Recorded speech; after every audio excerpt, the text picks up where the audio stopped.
Bienvenidos al episodio número 43 de Potencia Pacífico Podcast.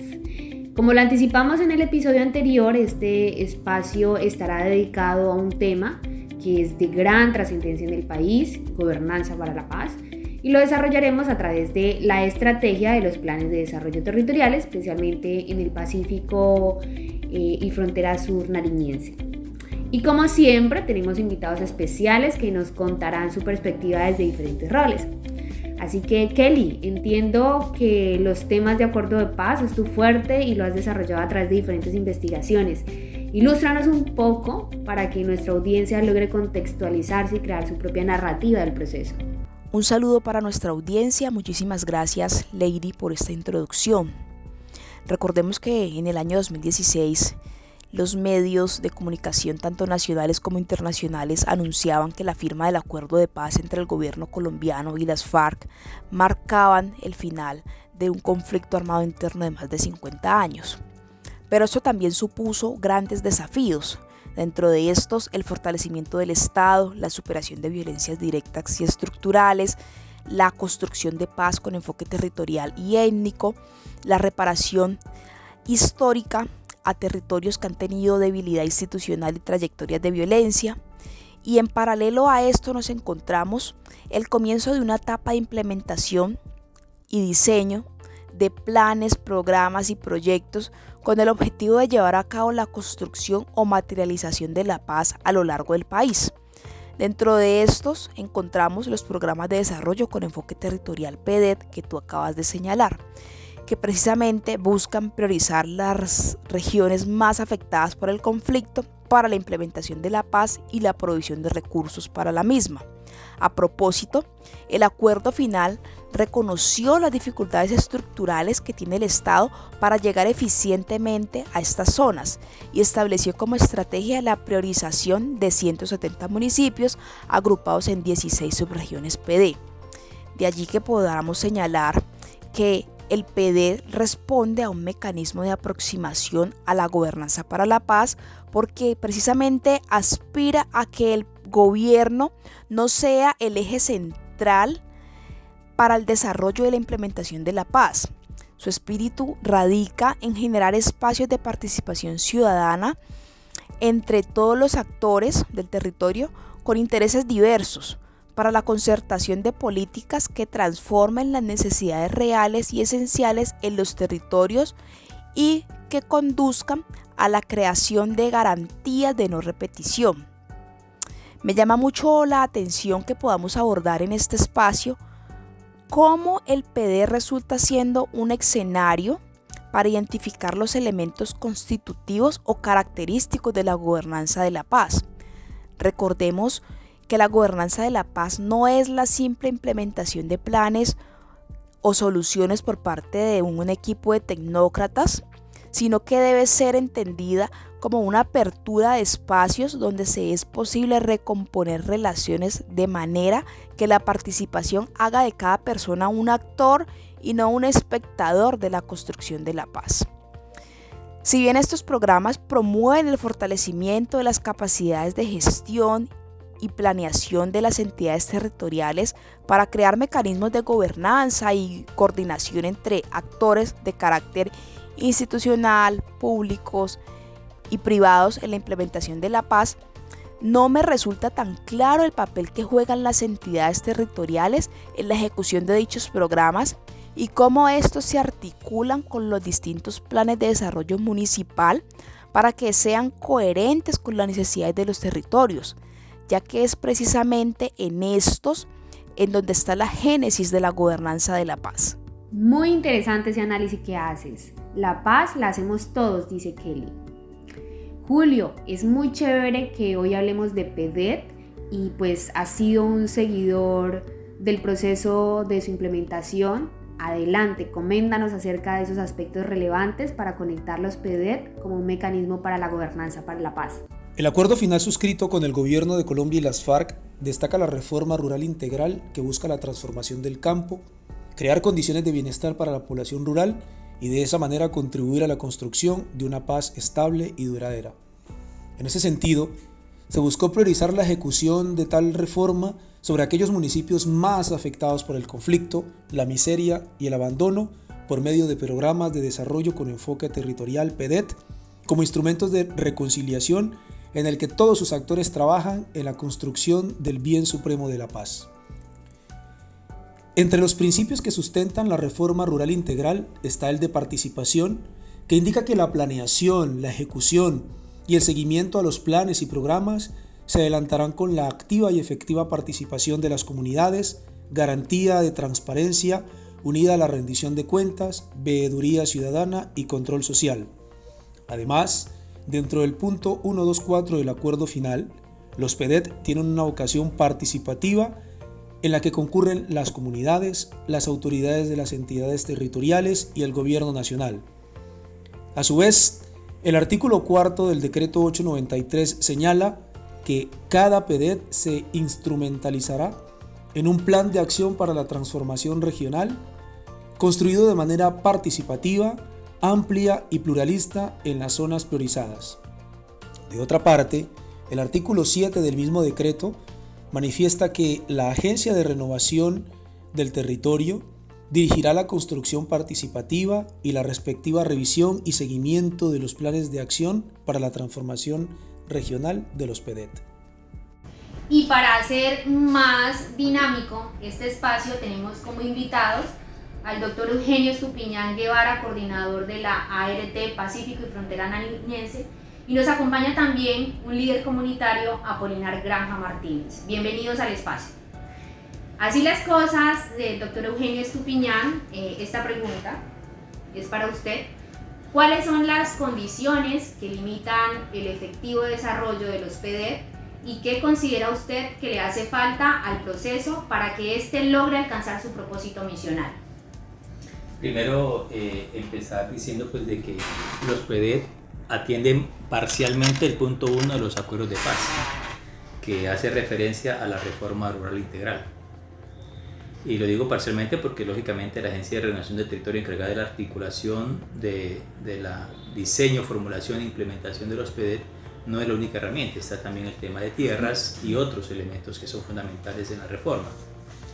Pero también hay un elemento importante a considerar es que dentro de la ruta de implementación deberíamos haber tenido previamente lo que eran los planes nacionales sectoriales o los planes nacionales de la reforma rural integral, elemento que no se hizo y que tampoco aún lo tenemos. De los 16 planes nacionales de la reforma rural integral, hoy tenemos más o menos aprobados unos 10, faltan 6. Y entonces lógicamente que eso llevó a que formulemos unos planes unos PEDET, unos programas de desarrollo con enfoque territorial, quizás un poco distanciados de esos procesos de los planes nacionales. Sin embargo, el esfuerzo se hizo, el trabajo se hizo con la participación masiva de los actores y tenemos unas iniciativas en el nivel nacional, 32.808 iniciativas, al nivel territorial 1.534 iniciativas, son diferentes componentes, pilares, que lo que muestran son las expectativas, las aspiraciones, los sueños, los deseos de nuestras comunidades. Ahora, llevar esos sueños, esos deseos y materializarlos en proyectos es también todo un proceso.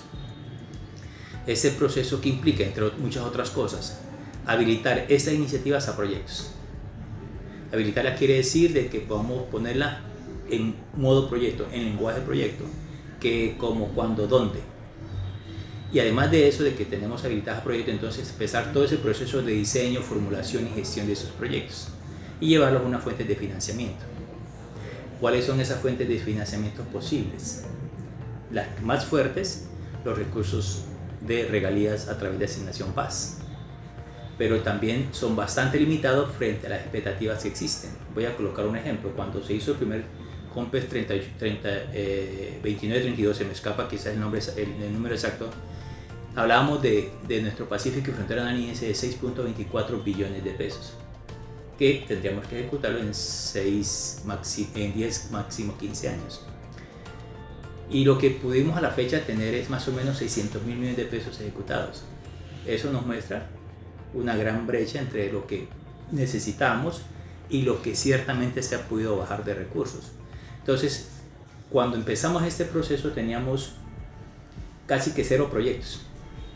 y se inició todo un proceso de motivación a las administraciones municipales, departamental, organizaciones, incluso privados, cooperación internacional, a formular proyectos.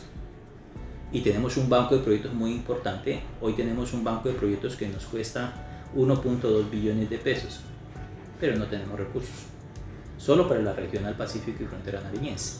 Entonces, uno de los elementos que uno dice es esa gran limitante financiera, de financiamiento de los acuerdos, de financiamiento del proceso, pues lógicamente se convierte en una dificultad porque genera frustración también en los diferentes actores. Entonces uno encuentra que nos dice la administración municipal: ustedes no han cumplido, el gobierno departamental lo mismo, las organizaciones técnicas lo propio. Entonces, ¿a qué conduce todo esto?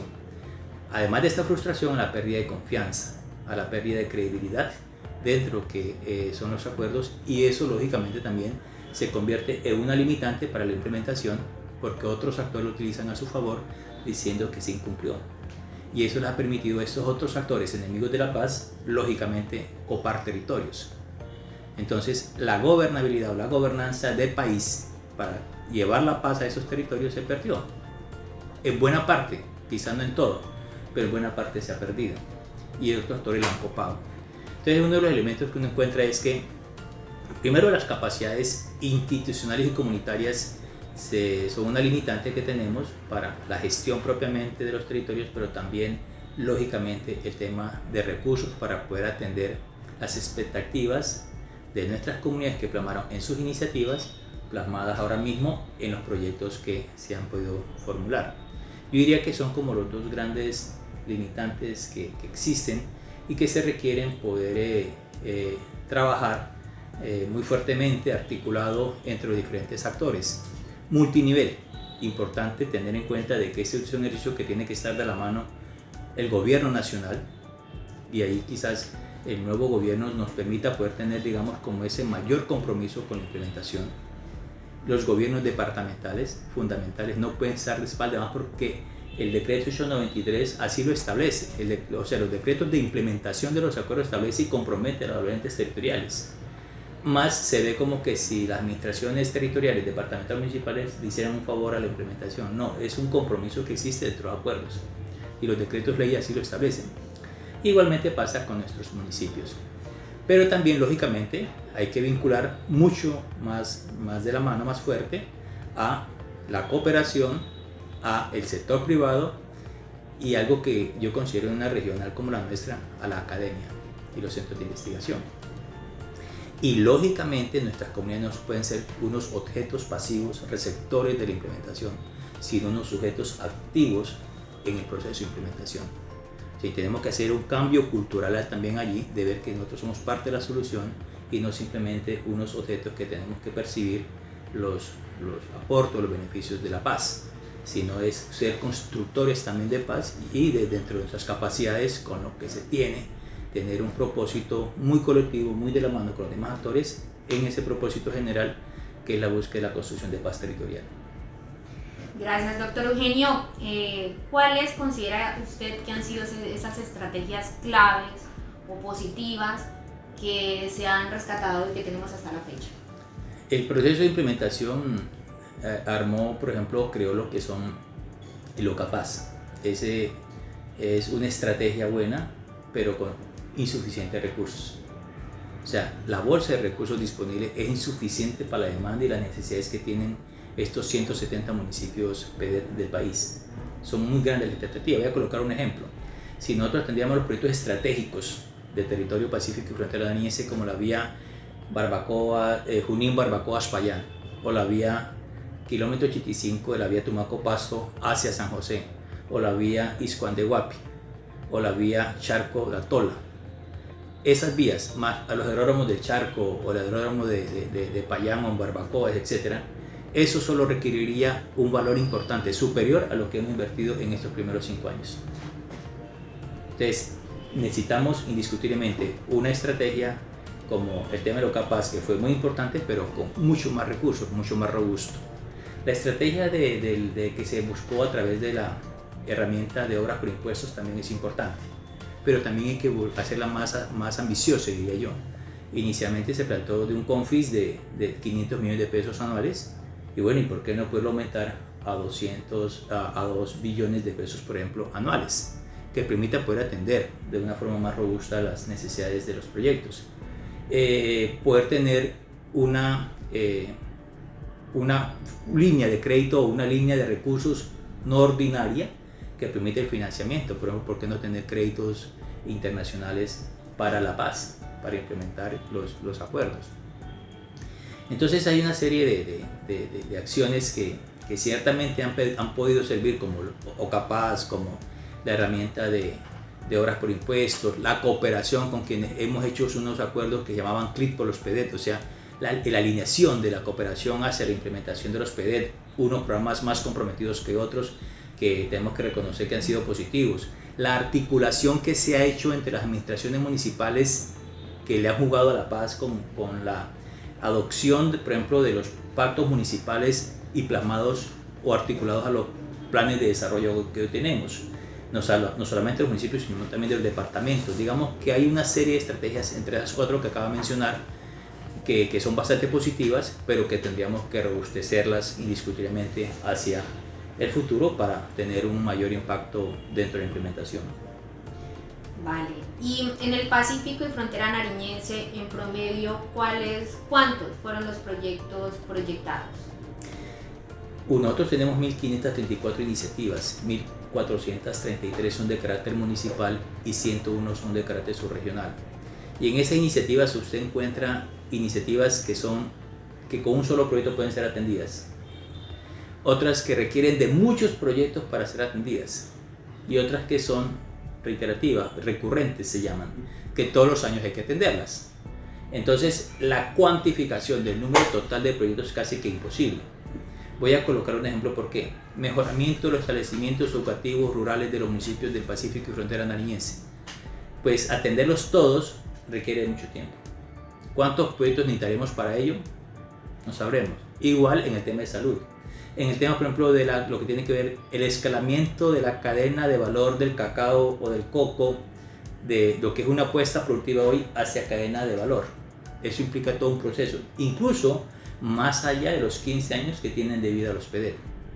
Entonces son unos procesos que tienen que iniciar muy fuertemente ahora en el marco de la implementación, pero que deben continuar. Entonces, ¿cuántos proyectos necesitaríamos para poder atender todas esas aspiraciones plasmadas en las iniciativas de nuestras comunidades? Es difícil de responder, pero lo que sí le podemos manifestar es que el ejercicio que se está adelantando, como la hoja de ruta, como los planes maestros de estructuración, como los mismos planes nacionales que hoy se vienen estructurando también para poderlos articular al proceso de la implementación de los PEDET, digamos que son herramientas de planificación muy importantes que nos van a poder también servir a aterrizar cuáles son esas acciones más estratégicas, detonantes, movilizadoras, que nos pueden ir generando transformaciones territoriales. Hoy en día en nuestra regional, por ejemplo, tenemos proyectos que seguramente en corto plazo veremos transformaciones, como el tema de la interconexión eléctrica de la costa Cauca-Nariño, un proyecto que seguramente generará una transformación importante.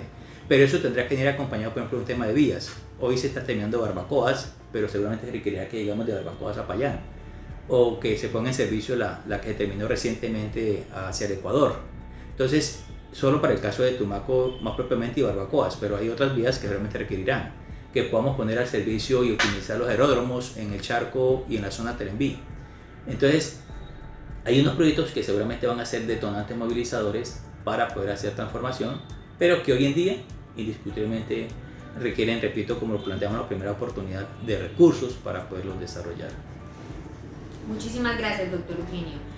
Le vamos a dar la palabra al líder Apolinar Granja, líder comunitario. La misma pregunta: ¿cuáles son las condiciones que limitan el efectivo desarrollo de los PEDET? ¿Y qué considera usted que le hace falta al proceso para que éste logre alcanzar su propósito misional? A ver, para mí, los PEDET lo que buscan es atender las necesidades, en este caso de las comunidades. ¿Sí? En ese sentido, digamos, atender las necesidades, lo primero que se requiere es recursos. Estamos hablando de recursos económicos. Y si los recursos económicos no se tienen para atender estas necesidades, entonces es una limitante. ¿Sí? Porque podemos llevar una hermosa y linda propuesta institucional, pero eso hay que llevarlo a materializar y que la comunidad, digamos, la acoja, la absorba porque es sus necesidades como tal. Entonces creo que la mayor limitante es de recursos, ¿sí?, que se requieren para que, digamos, se llegue a materializar eso que la comunidad está diciendo que requiere que se le atienda.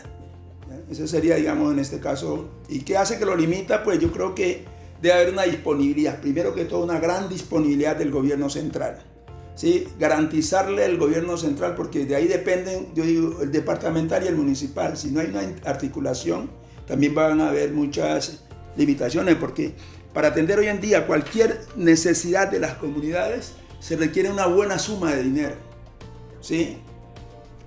¿Por qué hablo de una buena suma de dinero? Porque estamos hablando de una situación de un conflicto, ¿sí? Entonces yo digo y lo pongo a veces como ejemplo, cuando tú tienes un dolor de cabeza, seguramente con una mejoral te lo curan, pero si es un cáncer, la medicina tiene que ser también fuerte.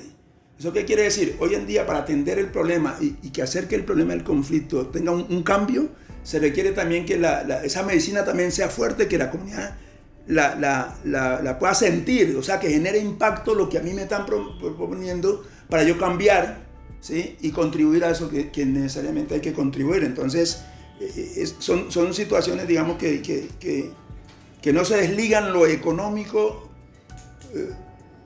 de los logros, ¿sí? Lo económico tiene, digamos, aquí mucha relevancia, ¿sí?, dado que nos permite primero en lo económico contar con un equipo de personas que van a ayudar a que las necesidades, digamos, se puedan atender, pero que también la comunidad sienta que eso que él necesita sea atendido, digamos. Ahí está, creo yo, la mayor limitación para que los PD no hayan generado el impacto que se espera. En el marco de la gobernanza para la paz, como actor activo de la comunidad, ¿considera que los PD han logrado disminuir el narcotráfico y la violación de los derechos humanos en su territorio? ¿Se siente representado o vinculado en alguno de los proyectos, programas o procesos desarrollados? Sí, ahí va precisamente que lo uno no despega de lo otro. Si los proyectos no generan impacto en la comunidad, vamos a poner un ejemplo. Se firmó el acuerdo de paz y hubieron unos firmantes del acuerdo de paz. Si no se atiende a esa comunidad como se debe atender, la cosa va a seguir igual, ¿sí? Porque con el solo hecho de haber firmado el acuerdo no se resuelve el problema. Hay que poner a esa gente que firmó el acuerdo de paz y al resto de la comunidad, que también es una afectada, a que se dedique a atender, digamos, a que le dediquen, digamos, lo que requiere para atender sus necesidades. Y yo tomo como ejemplo lo que pasó con el acuerdo de paz. Para mí, yo sabía que, porque eso lo manifestaron en campaña, el gobierno pasado no atendió, yo diría, el acuerdo. No le interesó mucho, hicieron cosas, amagues allí, pero para mí que no les importó atender el proyecto de paz. Y lo digo por lo siguiente. Cuando se inicia el programa, el acuerdo de paz con los firmantes del acuerdo, se les hace una serie de ofrecimientos. Y estos ofrecimientos que van a la información de la persona, lo que va a hacer, un ejemplo, si yo voy a producir camarón, a mí me capacita el SENA en cómo aprender a producir camarón, o si voy a sembrar cacao y yo quiero aprender, tengo que estar en capacidad porque es lo que voy a hacer. Y se metieron y se capacitaron a un grupo de personas en esas dinámicas. Pero los proyectos no dieron resultados, o sea, no se construyeron, pero no se activaron en el sentido de vamos a sembrar cacao. Incluso tenemos el ejemplo de la variante. Hicieron un proyecto para cacao, el proyecto fue aprobado, pero cuando van a ejecutar no tenían tierra para sembrar. Cuando se rompe de parte de un grupo de los guerrilleros, reciben los firmantes del Consenso de Paz llamadas pidiendo de que no fueran a reincidir en el tema, que ellos los iban a atender. O sea, ya habían pasado un año y medio casi. Lo que indica que si no pasa eso, para ellos no sirve nada. O sea, si no hay ese rompimiento que un grupo de esos guerrilleros dicen, volvemos a la nueva Marquetalia, entonces el gobierno quiso preocuparse, porque era como regresar otra vez. Entonces, por eso digo, no ha sido atendido. O sea, no han contribuido, los PD no han contribuido para que disminuya ni el narcotráfico, para que disminuya la violencia, para que disminuya, porque hay un tipo de violencia que se hacen entre los actores, pero hay otra violencia que es la que vincula a la comunidad, ¿sí? Que ahí es donde está la mayor cantidad de violación de derechos humanos, porque no solamente son los actores, digamos en este caso ilegales, sino también los legales, ¿sí? Aquí vemos violación de derechos humanos de la policía, del ejército, todos los grupos legales, similar a los ilegales, la violación. Entonces la mayor afectada en esta situación ha sido la comunidad, y los PDD no han contribuido para que eso, digamos, se vivió. ¿Y por qué no han contribuido en esa dinámica? Por la falta de recursos en la cual puedan generar, digamos, ya una dinámica con la comunidad, digamos que va a ser en este caso, debe ser la a beneficiar. No se atiende, entonces la situación sigue igual. Porque hay una situación, es que, y eso mire, hay hoy en día, digamos, en el municipio de Tumaco, o no hoy en día, cada día los cultivos de uso ilícito crecen, ¿sí? Y han habido propuestas de la comunidad. Quiero salir de esto, pero necesito hacerlo de acá. Como eso que yo quiero hacer no tiene respuesta, entonces yo continúo en lo que he venido, ¿sí? Entonces, desde ese punto de vista, yo vuelvo y repito, digo, el recurso económico juega un papel importantísimo en esta dinámica. Teniendo en cuenta entonces esas limitantes, incluyendo la de recursos financieros, ¿se podría decir que aún no estábamos preparados para esos acuerdos? ¿O no estábamos preparados para los PDD? ¿O no fueron la estrategia que realmente se esperaba? Yo más que responder que no estábamos preparados, yo diría y de acuerdo a la información que uno escucha radialmente en los medios, digamos, partiendo del gobierno, se hablaba que la plata que se había destinado para el acuerdo se la robaron. Entonces ahí no se trata, el problema es que no fue falta de recursos. De pronto es mucho lo que se requiere para atender, es mucho, y de pronto no se tiene para atender todo, pero cuando hay una dinámica, digamos, que se van dando, y aquí en la intervención del compañero él hablaba de algo, es que nosotros no solamente podemos ser los que tenemos que estar prestos solo a recibir, digamos, un aporte, sino yo también puedo dar, ¿sí? Y la comunidad en sí también dice, hombre, yo tengo 5 hectáreas para trabajar, hombre, ayúdenme, yo necesito ayuda, no que me la siembren, de que me den todo, no, ayúdenme porque yo también puedo aportar de esas 5 a sembrar 2, ayúdenme con las 3. O sea, ¿sí me hago entender? Entonces hay la necesidad, digamos, de que hacer ese cambio, ¿ya? Porque aquí a veces los programas también llevan a una cultura de la limosna, podemos decirlo, en el sentido que si no me traen la limosna yo no puedo hacer nada. No, eso hay que hacer al agricultor, hay que volver actor del desarrollo. O sea, yo puedo. Si así como yo he hecho cosas sin que nadie me apoye, y yo voy a poner ejemplo en el Pacífico. El coco, en primera instancia, Tumaco tiene alrededor de 7.000 hectáreas de coco. Y el 90% de esas 7.000 hectáreas son sembradas con el esfuerzo del agricultor.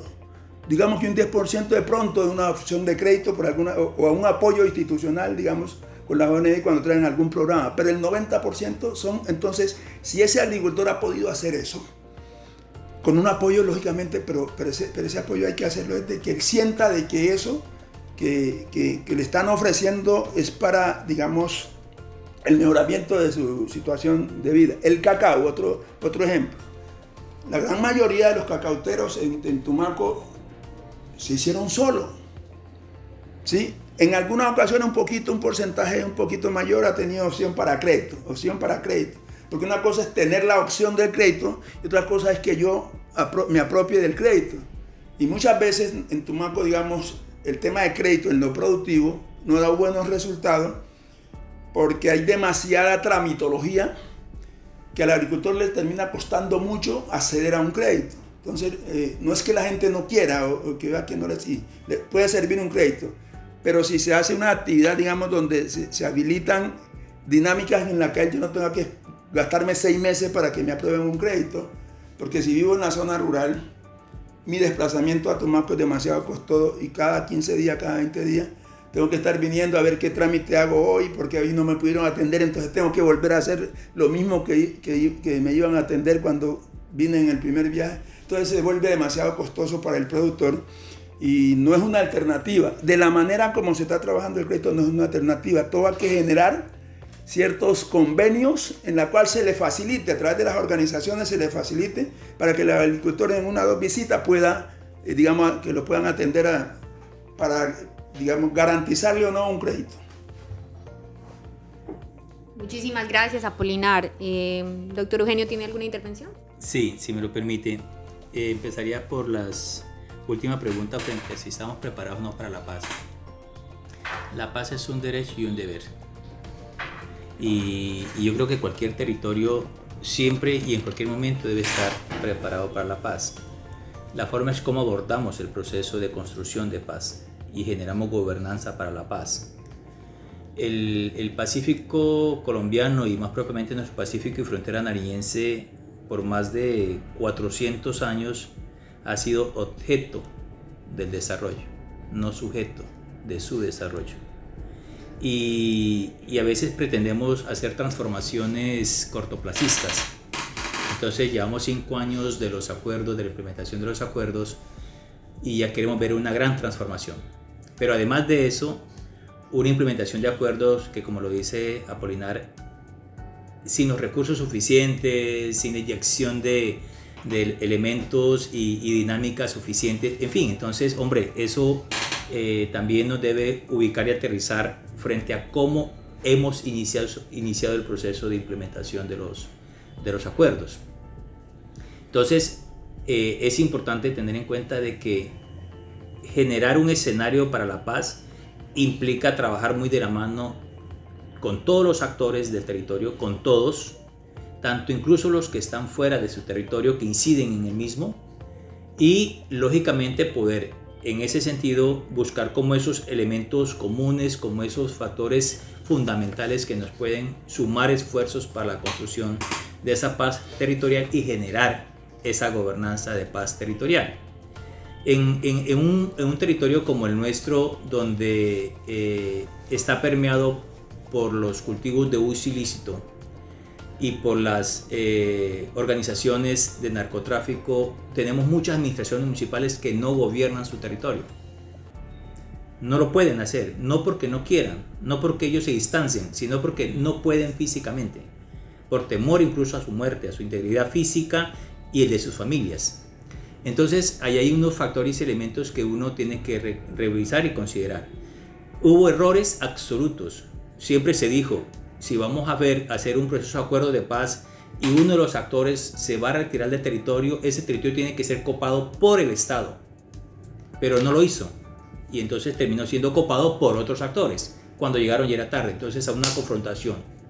Y lógicamente la comunidad en el medio de esa gran confrontación entre los grupos armados organizados y el ejército, las fuerzas públicas y nuestras comunidades en el medio. Entonces hay unos factores inmensos. Yo pienso que cualquier momento es un momento ideal para iniciar un proceso de construcción de paz territorial, pero se requiere también una estrategia fuerte, efectiva de articulación interinstitucional, multiactor, que nos permita poder, digamos, generar esos escenarios deseados de paz, y siempre haciendo mucho énfasis que la paz es una responsabilidad de todos, no de un gobierno, sino de todos.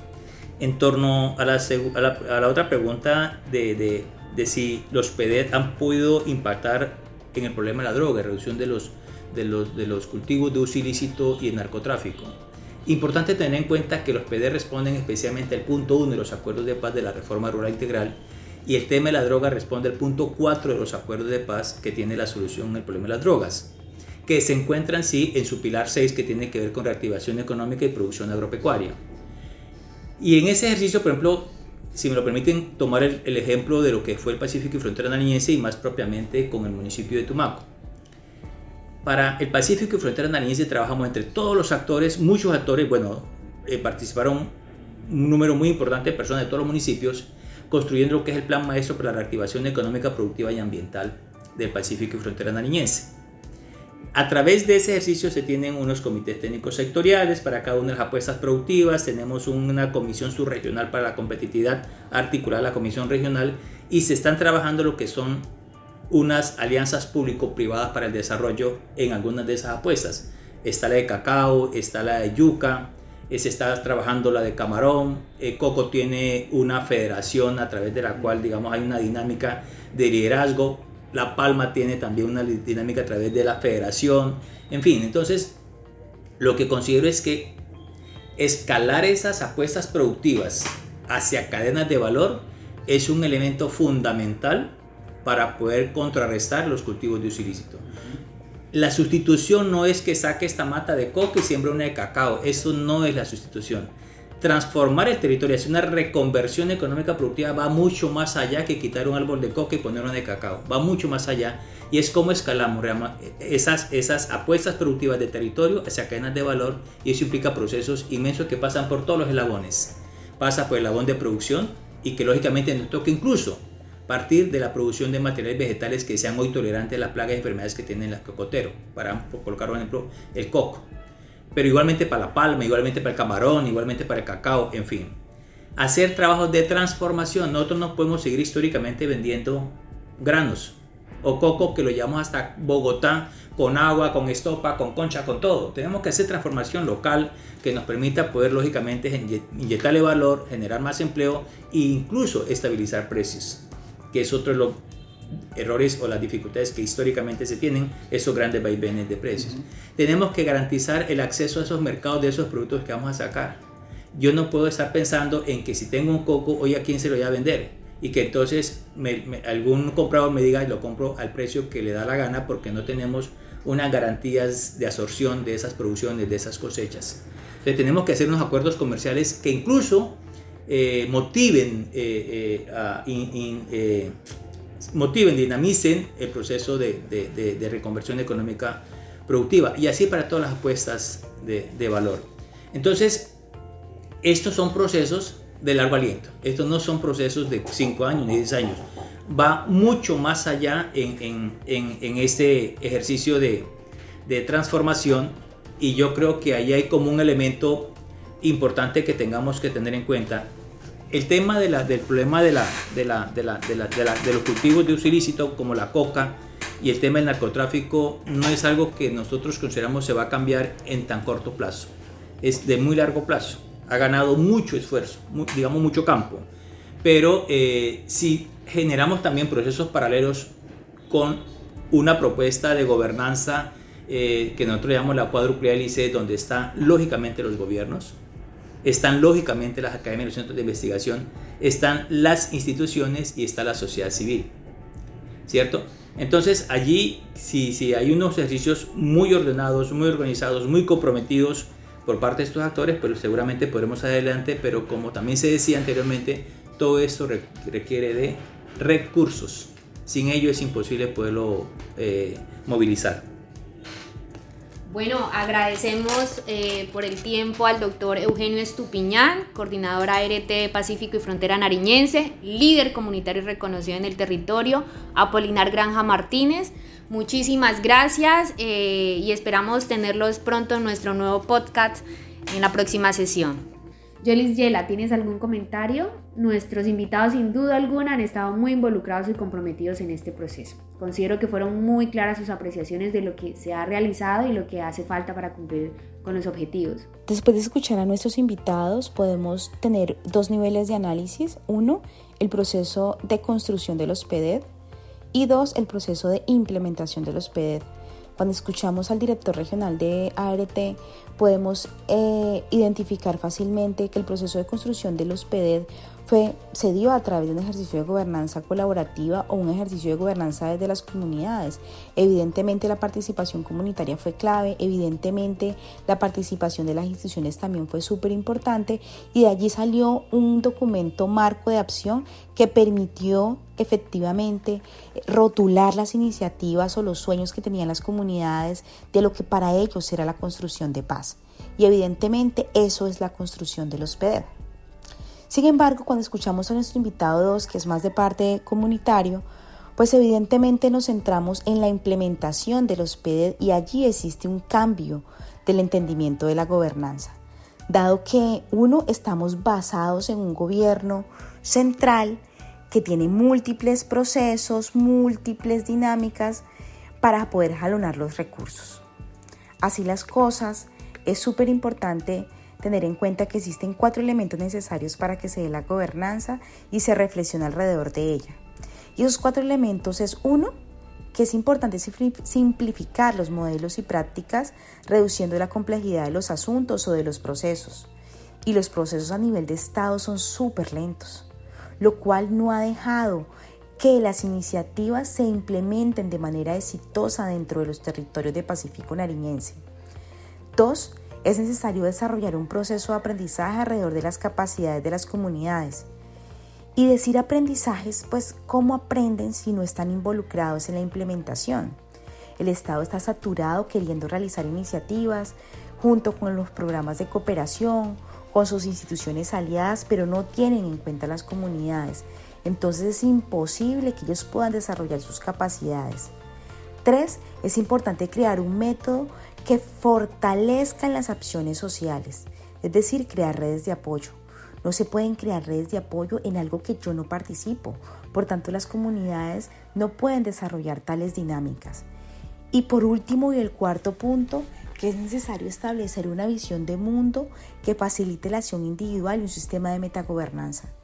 Pues yo no puedo crear un sistema de mundo si no estoy involucrado, si no se me hace partícipe, si yo mismo no entiendo cuál es mi rol dentro de la implementación de los PDED, si yo mismo no entiendo cuál es mi rol en la visión de la implementación de acuerdos de paz y no entiendo la implementación del acuerdo de paz como un ejercicio integral. En ese sentido, pues la confianza juega un rol importante para todos los actores para que pueda generarse un proceso de gobernanza para la paz y existe un proceso de desconfianza, dado que en el proceso de implementación fue una colaboración participativa, pero en la implementación, que es donde están los recursos, pues ya existe un proceso de retirada de la comunidad.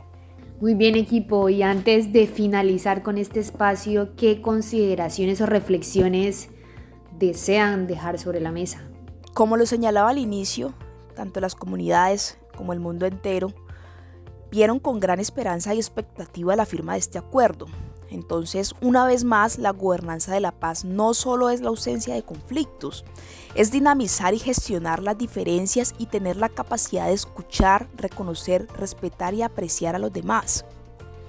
A propósito de ello, y antes de darle la palabra a mis otros compañeros para oír sus reflexiones finales, me gustaría compartir algo alrededor de una apuesta más ambiciosa del actual gobierno de Gustavo Petro, que es la denominada paz total.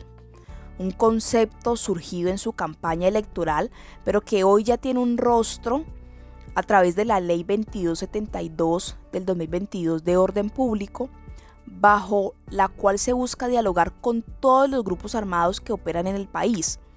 Nuevamente volvemos al ejercicio de priorizar a los municipios más golpeados por la violencia, de recoger otra vez a los municipios PD en este proceso y además, creo que es un gran avance, convertir la paz en una política de Estado, con lo cual la paz deja de ser un tema meramente de negociación con un grupo armado y se convierte en una cuestión más amplia que tiene una aproximación a lo que hemos abordado aquí desde la gobernanza para la paz, pues vincula a la totalidad del gobierno en la construcción de la paz, articulando políticas sociales, ambientales, económicas y culturales.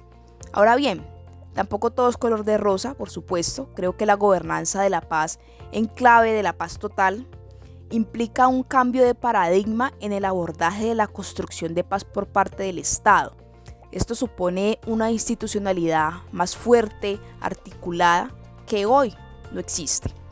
Por ahora, la tarea es seguir haciendo tal vez pedagogía para propiciar que la sociedad colombiana se disponga a darle sentido a esta nueva política de paz total y sobre todo para involucrarla de lleno en el ejercicio de la gobernanza para la paz.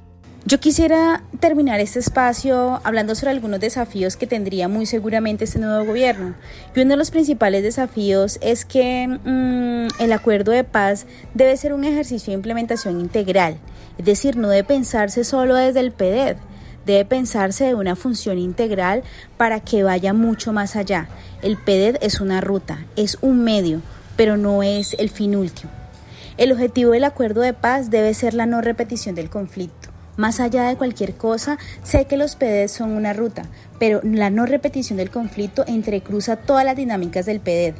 Por otro lado, el acuerdo de paz no solo debe ser para cumplir lo que están los firmantes, sino que debe ser una oportunidad para evitar que se reciclen otros grupos armados. Y eso solo se logra a partir del cumplimiento de esas iniciativas. La seguridad no es solo más presencia de fuerza pública, pero tampoco es más inversión social. Debe ser la no repetición y ante eso debe trabajar el nuevo gobierno. Construir sobre lo construido también debe ser una ruta, es decir, no es solo pensarse que el otro gobierno no hizo nada, sino debe construir sobre lo ya construido y a partir de un ejercicio evaluativo pensar sobre qué fallas tuvo este PDED y cómo poder avanzar en el proceso de formulación y sobre todo de implementación de esta estrategia. Así las cosas, yo puedo decir que existen algunas recomendaciones y entre lo que yo podría decir es bueno, es necesario reconstruir los mecanismos de participación ciudadana a partir del PDED y eso es importantísimo, que la participación ciudadana esté siempre esté presente. Reconocer el rol de las autoridades locales es una base fundamental, no solo de las autoridades institucionales, sino también de las autoridades comunitarias, que también son un plus dentro de Pacífico Nariñense. Avanzar en temas de rendición de cuenta puede ser una ruta importante para poder generar mayor confianza. Avanzar en acciones de ordenamiento territorial en predios es vital en Pacífico Nariñense, dado los grandes grupos étnicos que existen en territorio y que aún no están acotados.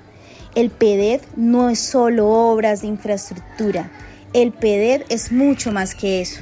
Realizando una síntesis, podemos decir que la construcción de los programas de desarrollo con enfoque territorial PDED se dio desde el concepto de la gobernanza colaborativa, en donde se dio la participación de la comunidad en la construcción de este programa, pero en la implementación no se ha tenido en cuenta las comunidades.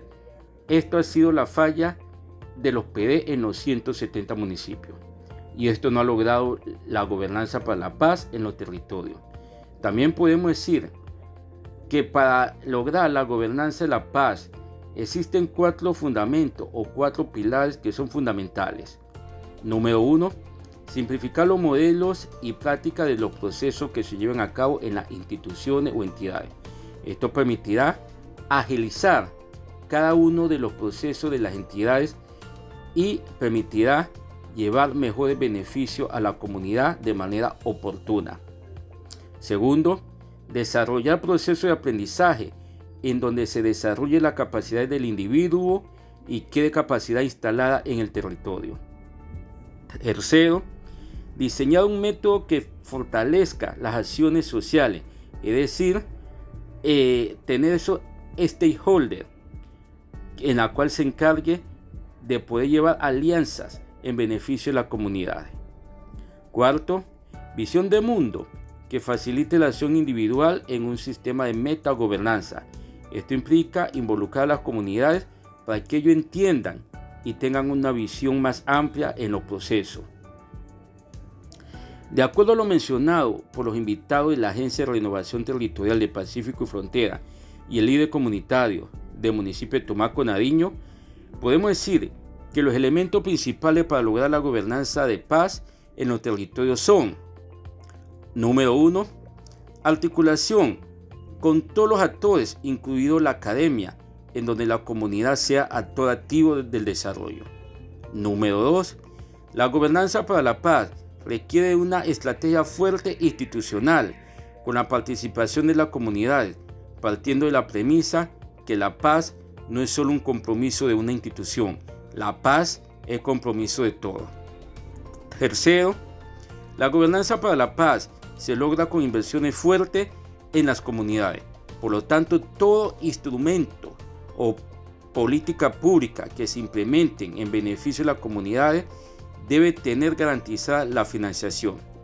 En conclusión, para lograr una verdadera gobernanza para la paz en los territorios, es importante que se logre una articulación con todos los actores, incluyendo lo privado, la academia, la comunidad y la cooperación internacional, en donde no solo se tenga en cuenta las comunidades al principio de los procesos, también que sea actor activo en el desarrollo de la implementación y seguimiento. Esto permitirá dejar capacidad instalada en los territorios, con el objetivo de cerrar la brecha de desigualdad y lograr la gobernanza para la paz que permita el desarrollo integral de las comunidades. Gracias equipo Potencia Pacífico Podcast. Y así finalizamos con un espacio maravilloso y enriquecedor que nos invita a repensarnos como actores activos del cambio. Un abrazo a todos, los esperamos en nuestro próximo episodio tema Dinámicas de Desarrollo Territorial.